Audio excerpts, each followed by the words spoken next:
출마하시는데 일각에서는 탄핵당한 정부의 총리가 출마하는 게 좀 부적절하다, 명분이 없다 이런 지적이 나오는데 이거에 대해서 어떻게 생각하시는지 궁금합니다.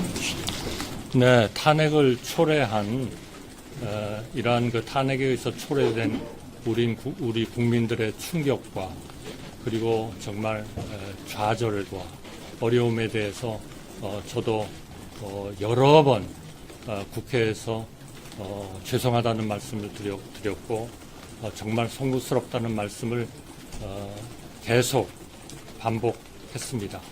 그러나 이제는 세상이 달라지고 있습니다. 우리의 미래를 우리가 제대로 된 제도 개혁과 제대로 된 리더십에 의해서 고치지 않으면 우리에게 미래가 없습니다. 이제 그런 문제는 우리의 사법 절차와 또 이미 헌재가 여러 가지 중요한 결정을 했기 때문에 그러한 결정을 존중해 가면서 이제는 우리 미래를 위해서 정말 세계 속에서 성장하면서 존경받고 사랑받는 나라, 또 우리 젊은이들한테 미래를 담보해주는 나라, 우리 국민들의 국리 민복을 위한 나라를 위한 그러한 노력을 위해서 이제는 힘을 모아야 된다, 이렇게 생각합니다. 예, 가운데 분. 총리님 비상계엄 선포에 반대하시다고 하셨는데 정상적인 국무회의를 거치지 않은 계엄이라는 거 알고 계셨는데도 왜 공개적으로 이런 문제점을 간혹 국민들에게 알리지 않으셨는지, 그러니까 계엄 해제를 위해서 어떤 노력을 하셨는지 궁금합니다. 그거는 이미 우리 헌법재판소에서 국회가 제기한 탄핵 소추에 대한 결론을 냈습니다. 저는 그 문제에 대해서는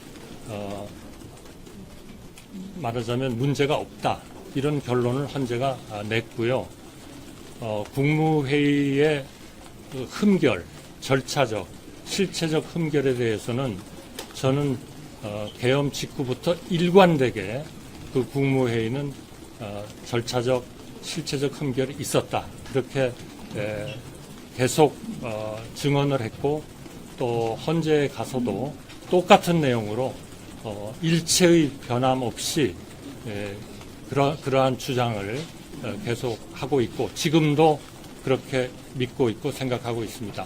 저 개인에 대해서는 헌법재판소가 국회가 제기한 그런 탄핵 소추안에 대해서 기각 판결을 함으로써 헌재라는 사법 절차가 저는 완료가 됐다, 그렇게 생각하고 있고, 이제는 제가 할 수 있는 일은 정말 우리나라의 미래, 우리나라의 민생, 우리나라의 경제, 우리나라의 통상 문제의 해결, 관세 폭탄에 대한 이러한 의미 있는 그러한 진전을 이루는 것이 제가 해야 할 일이다, 이렇게 생각합니다.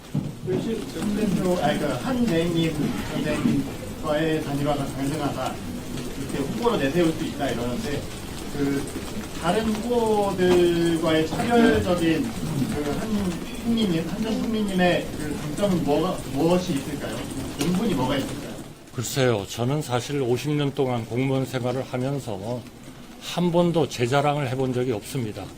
그래서 내가 이것이 장점입니다라고 얘기하는 게 정말 쑥스럽습니다. 아마 그것은 우리 언론들이 판단을 좀 더 해주셔야 되리라, 이렇게 생각을 합니다만, 제가 감히 말씀드린다면 저는 신뢰할 수 있는 그러한 안정적인 리더십을 가지고 있고 또 그렇게 실행할 사람이다, 저는 그렇게 생각을 하고요.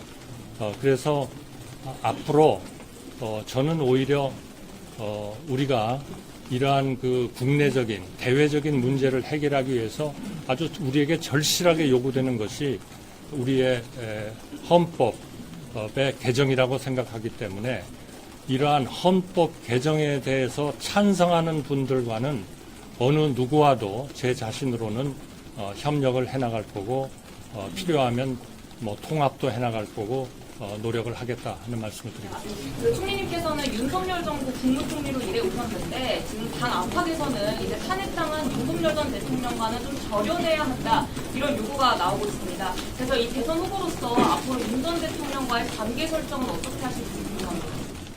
저는 많은 대통령님들을 모셨지만 한 번도 제 철학을 꺾어가면서 대통령님들의 생각이나 이런 거에 따라본 적은 없습니다. 제 나름대로 항상 설득을 하려고 노력을 했고, 물론 국무총리는 대통령을 보좌하고, 그리고 대통령의 명예에 의해서 내각을 통할한다 하는 헌법의 규정이 있습니다만, 그러나 저는 한 번도 우리가 나가야 하는 또는 수호해야 하는 우리 대한민국의 가치, 자유민주주의, 시장경제, 그리고 사회적 약자의 보호, 이런 데에서 한 번도 저는 일탈한 적이 없습니다. 여러분 기억하시겠지만 2022년 제가 4월 2일인가요?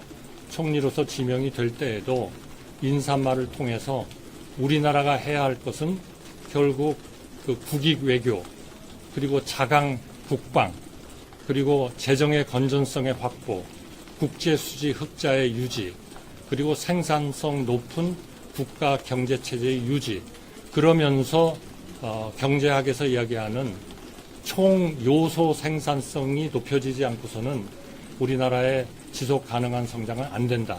그걸 위해서 해야 할 게 뭐냐? 우리나라가 정말 협치를 해야 되고, 정치 세력 간의 싸움만 해서는 안 되고, 그리고 소득 분배, 자산의 분배도 개선을 해야 되고, 투명해야 되고, 그리고 부패가 없어야 되고 하는 그러한 내용을 말씀한 바가 있고, 그러나 이것은 어떻게 보면 상당히 거시적인 문제로 국가가 우선 걱정을 해야 되는 것이고, 우리 국민의 마이크로적인 마이크로적인 행복을 위해서는 지금 이야기한 그런 것들은 국가가 많은 신경을 쓰지만 그거는 매일매일 우리 국민들의 생활에 중요한 사항은 아닙니다. 그래서 제가 제기한 거는 첫째로 좋은 일자리의 창출, 주택 수요의 충족, 교육의 개선, 그리고 의료, 그리고 우리 국민들을 위해서 아주 부자로는 살지 못할지 모르지만 은퇴했을 때 적절한 연금 제도를 통해서 우리가 그분들을 사회적으로 뒷받침해야 된다는 연금 제도의 개혁. 그래서 그동안에 우리가 노동개혁, 교육개혁은 우리가 성장을 더 하기 위한 하나의 그러한 항목으로서, 또 연금개혁은 우리 국민들이 은퇴했을 때 좀 더 인간다운 생활을 할 수 있는 그런 재정적 뒷받침을 지원해주는 하나의 도구로서 우리가 어렵지만 개혁을 해야 된다, 이렇게 생각을 했고, 앞으로도 그러한 노동 문제, 교육 문제, 그리고 연금 문제, 의료 문제, 이런 데에 대해서 많은 개혁을 해야 됩니다. 그러나 여러분들이 너무 잘 알다시피 그 모든 것이 정치적 협치, 정치적 타협, 미래를 보는 정치 체제를 갖추지 않고서는 그거는 완전히 연목구어다라는 말씀을 제가 여러 번 국회에서도 강조한 바가 있습니다. 많이 질문 뭐 주셨는데. 한두 개 더 하시죠. 알겠습니다. 그러면 TV 여기 네, 어제 이제 대통령 권한대행으로서 마지막 업무가 최상목 부총리에 대한 사표 수리가 됐는데요. 그럼으로써 이제 국무회의 개의 공소 논란이나 아니면 이제 사퇴 기자회견을 한 이후에 사표를 수리하는 게 맞는지 이런 논란이 생겼는데, 이런 것에 대한 입장 표명 좀 부탁드립니다. 어제 저는 정말 실망했습니다. 우리나라의 정치 수준이 정말 이 정도인가.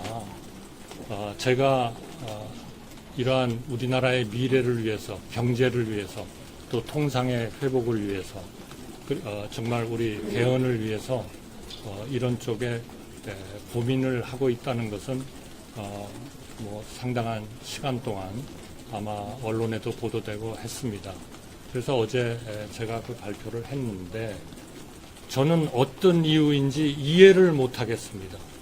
왜 민주당이 지금 2+2 회의에서 관세 협상의 주력 부대로서 활동하고 있는 최상목 대행을 왜 그리 갑자기 몇 시간 동안에 결정을 해가지고 탄핵을 해야 된다고 하는지, 저는 정말 우리나라의 이 정치의 현실, 여기에 대해서 정말 비참함과 참담함을 느꼈습니다. 만약 지금 최상목 대행이 그대로 탄핵이 된다면 적어도 3개월 정도는 또 직무정지가 됩니다. 그 직무정지가 되는 것을 우리 민주당이 원하는지는 저는 모르겠습니다. 그러나 그거는 국가를 위한 일이 아니고 국민을 위한 일이 아니고 우리 국가의 안전성 그리고 이 대외적인 신뢰성을 확보하는데 전혀 도움이 되지 않는 그런 저는 조치를 한 거다. 그래서 최상목 대행이 그냥 집에 가가지고 3개월 동안을 계속 기다리고 있어라. 그거는 아무 의미가 없는 일이다. 저는 그렇게 판단했습니다. 제 그 임기가 어제 사직서를 내고 어제 자정까지였습니다. 그래서 제가 최상목 대행의 사표를 수리했습니다. 정말 그분이 오히려 직무정지가 돼가지고 아무런 일도 못하면서 집에서 맨날 있어야 되는 것보다는 차라리 사직서를 내고 나가서 우리 국가를 위해서 무언가 일을 하는 것이 훨씬 더 보람이 있다. 저는 그렇게 생각했어요. 오늘 방송 어떠셨습니까? 마음에 들었다면 구독, 좋아요로 스픽스를 응원해 주십시오. 여러분들의 구독, 좋아요는 가장 큰 힘이 됩니다. 스픽스 구독, 좋아요.